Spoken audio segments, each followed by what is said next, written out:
പൊന്നവനെ ഇത്രയും മീൻ ടൈറ്റുള്ള സമയത്ത് ഇത്രയും ഫ്രഷ് ആയിട്ടുള്ള മീൻ എവിടെ കിട്ടാനും.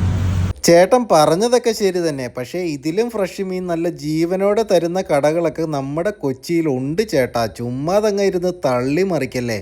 ഇനി ഞാൻ പറയുന്നത് തള്ളാണെന്ന് ചേട്ടന് തോന്നുവാണെങ്കിൽ ചേട്ടൻ എൻ്റെ കൂടെ വാ. ജീവനോടെ മീനെ പിടിച്ചു തരുന്ന സ്ഥലം ഞാൻ കാണിച്ചു തരാം. ഇനി കണ്ടാൽ മാത്രം പോരാ, ഇവനെ ഒന്ന് പൊരിച്ചടിക്കണമെന്ന് തോന്നിയാൽ അതിനും വഴിയുണ്ട്. സീ ഫുഡാണ് ഇവിടുത്തെ മെയിൻ. ഊണും 16 കൂട്ടം കറികളുമായി 95 രൂപയിൽ തുടങ്ങുന്നു ഇവരുടെ മെനു.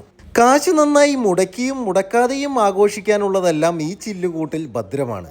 ഒരേ തവയിൽ പാവപ്പെട്ടവൻ്റെ മത്തിയും പണക്കാരൻ്റെ ആവോലിയും ഇവിടെ കാണാം.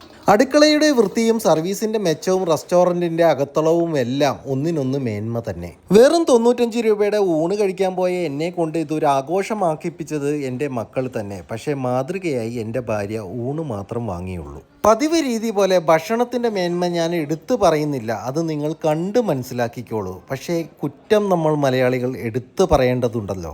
വാങ്ങിയ ഭക്ഷണത്തിൽ സീ ഫുഡ് ബിരിയാണിയുടെ സ്ക്രിപ്റ്റ് കൊള്ളാം, ഡയറക്ഷനിൽ ഒരു ചെറിയ പാളിച്ച. മീൻമുട്ട, നീരാളി, ആവോലി, ഡ്രാഗൺ ഫിഷ് പ്രത്യേകം പ്രശംസ അർഹിക്കുന്നു. വീഡിയോയുടെ തുടക്കത്തിലെ പച്ചമീൻ കച്ചവടക്കാരനായ കടപ്പുറം സാബുചേട്ടൻ്റെ തന്നെയാണ് ഈ റെസ്റ്റോറൻറ്റും. അതുകൊണ്ട് മാർക്കറ്റിലെ പച്ചമീൻ മുഴുവൻ റെസ്റ്റോറൻറ്റിൽ കൊണ്ടുവന്ന് വാരി എറിയാൻ സാബു ചേട്ടന് ഒരു മടിയുമില്ല.